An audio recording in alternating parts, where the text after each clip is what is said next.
In today's video, I'm going to show you how to download apps without entering a password. Before we get started, I want to mention that this only works for free applications.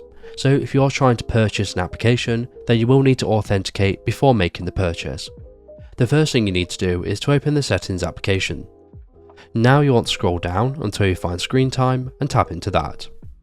Now you want to scroll down slightly until you find content and privacy restrictions and tap into that.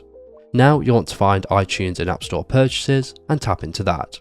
Now you want to make sure require password has been selected on don't require. Now we've done this, we can go back, and alternatively, if you don't want to use content and privacy restrictions, you can just turn this off. If you want to turn off Face ID or Touch ID when downloading apps, you first want to open the settings application. Now you want to scroll down until you find Face ID and passcode / Touch ID and passcode and tap into that. Now you need to enter in your iPad passcode. Once you've done that, you'll be taken to your passcode and Face ID / Touch ID settings. Now you simply want to toggle off iTunes and App Store.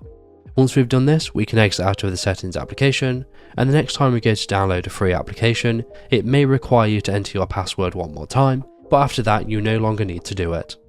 And that's it. So if this video is helpful, please leave a like, and if you have any questions or comments, you can leave them below.